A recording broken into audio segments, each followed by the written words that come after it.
Meu Senhor e meu Deus, creio firmemente que estás aqui, que me vês, que me ouves. Adoro-te com profunda reverência. Peço perdão dos meus pecados e graça para fazer com fruto este tempo de oração. Minha Mãe Imaculada, São José, meu Pai e Senhor, anjo da minha guarda, intercedei por mim. São Marcos escreveu o seu Evangelho pensando, em primeiro lugar, naqueles cristãos que vinham do paganismo, quer dizer, aqueles que não eram judeus. E por isso, em muitas ocasiões, explica alguns costumes que eram próprios dos judeus e outras coisas que qualquer judeu conheceria, como o valor de algumas moedas, etc. Numa ocasião, explicava São Marcos que os judeus, e de uma maneira especial os fariseus, aferrados à tradição dos antigos, não comem sem lavar as mãos cuidadosamente. E quando vêm da praça pública, não comem sem se purificar. E praticam muitas outras observâncias tradicionais, como lavar os copos, os jarros, os vasos de metal e os leitos. Eram purificações que não se faziam por meros motivos de higiene, como o gel que se usa hoje em dia, né, por causa do Covid, tinham algo mais por detrás. Eram um símbolo da pureza moral, da limpeza com que é preciso aproximar-se de Deus. De facto, quando um judeu piedoso se aproximava nas suas peregrinações anuais do santuário do Templo de Jerusalém, iam cantando um salmo, o Salmo 24, que diz: Quem subirá ao monte de Yahvé? Quem permanecerá no seu lugar santo? E respondiam: O homem de mãos inocentes, o homem de coração puro. A pureza do coração aparece como uma condição para se poder aproximar de Deus, para participar no culto de Deus, para ver o seu rosto. Mas os fariseus tinham ficado, com o passar do tempo, apenas no exterior.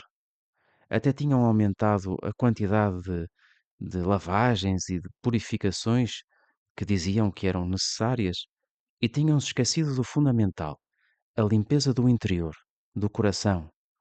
Tudo o resto devia ser um sinal e um símbolo dessa limpeza do coração. E por isso, numa ocasião, eh, os fariseus e os escribas admiraram-se de ver que os discípulos de Jesus, conta-nos São Marcos, admiravam-se de ver que comiam os pães com as mãos impuras, quer dizer, sem lavar. E perguntaram a Jesus: por que é que os teus discípulos não se conformam com a tradição dos antigos, mas comem o pão com as mãos impuras? A resposta de Jesus foi imediata e quase que um pouco violenta, porque Jesus aborrece-se com esta hipocrisia daqueles fariseus.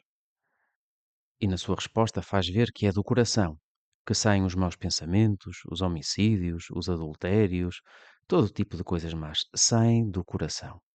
E essas são as coisas que mancham o ser humano. Mas o comer com as mãos por lavar não torna o homem impuro. As nossas ações nascem do nosso coração. Se o coração está sujo, está manchado, então todo o nosso ser está manchado.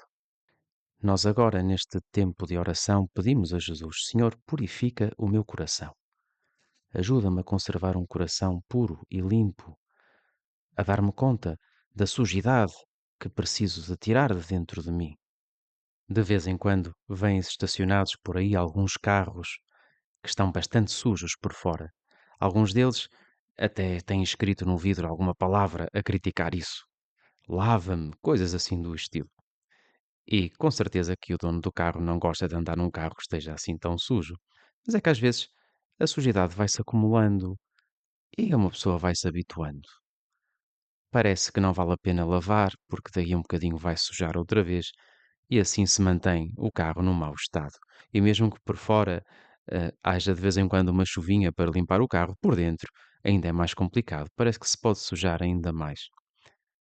Pois algo de parecido pode acontecer à nossa alma. Tu, Senhor, não desejas isso. Tu queres que estejamos limpos, porque só assim é que podemos ser felizes.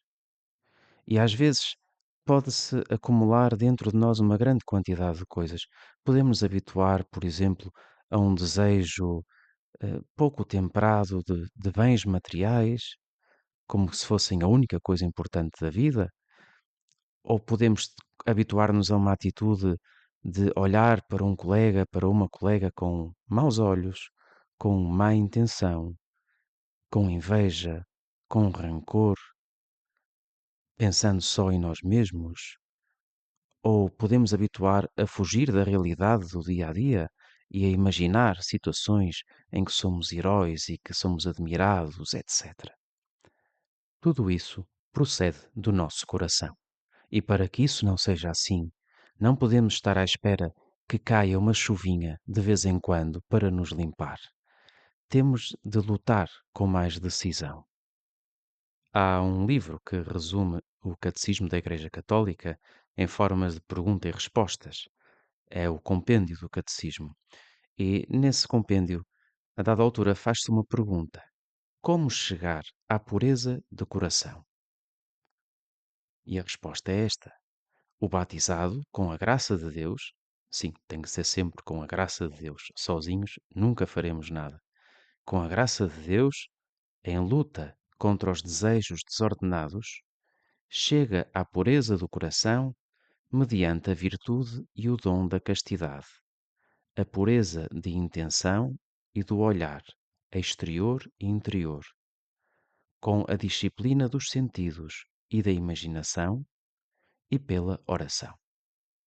Graças a Deus, nós já estamos a pôr em prática esta resposta, começando pelo final. Já estamos a fazer oração sobre isto, pedindo a Nosso Senhor que nos dê essa pureza do coração. Mas todos os outros elementos da resposta são importantes e referem-se a essa luta. É preciso a disciplina dos sentidos e da imaginação. É preciso aprender a dominar-nos a nós próprios, a não ter como único critério de atuação o apetece-me ou não me apetece, mas o que é bom e o que é mau, o que é verdadeiro e o que é falso, aquilo que me aproxima de Deus ou aquilo que me afasta dele. E isto quer dizer que às vezes fazemos coisas que não nos apetecem, mas sabemos que são boas, que vale a pena fazer, que nos fazem bem a nós e aos outros. Não temos de fazer com a cara séria e triste, mas fazemo-lo até com alegria. É importante, nesta luta por chegar à pureza do coração, estarmos alegres. São José Maria usava um exemplo, falando em concreto da virtude da castidade. Comparava esta virtude a umas asas que permitem levar os mandamentos, a doutrina de Deus, por todos os ambientes da terra, sem medo de ficar na lama. E dizia que essas asas eram como as asas daquelas aves grandes, majestosas, que sobem alto, mais alto que as nuvens, e que pesam. Quanto maiores as asas, logicamente, mais pesam. Mas se faltassem as asas, aquela ave não poderia voar. Senhor Jesus, nós também queremos voar. Queremos viver como filhos de Deus, como filhas de Deus, e voar por cima de tantas coisas que não estão de acordo com essa condição de alguém que tem Deus por Pai. Se para voar precisamos das asas, quer dizer, se precisamos desta luta diária, constante, para conseguir voar, então assim seja. Ajuda-me, Jesus, a lutar com mais decisão para te seguir. Quando o Papa Emérito Bento XVI veio a Portugal e no Terreiro de Paço falou aos jovens, disse umas palavras que penso que nos podem ajudar a concluir estes minutos de oração. Dizia: com o vosso entusiasmo, mostrai que entre tantos modos de viver que hoje o mundo parece oferecer-nos, todos aparentemente do mesmo nível, só seguindo Jesus é que se encontra o verdadeiro sentido da vida e, consequentemente, a alegria verdadeira e duradoura. Buscai diariamente a proteção de Maria, a Mãe do Senhor e espelho de toda a santidade. Ela, a toda santa, ajudar-vos-á a ser fiéis discípulos do seu Filho Jesus Cristo. Dou-te graças, meu Deus, pelos bons propósitos, afetos e inspirações que me comunicaste nesta meditação. Peço-te ajuda para os pôr em prática. Minha Mãe Imaculada, São José, meu Pai e Senhor, anjo da minha guarda, intercedei por mim.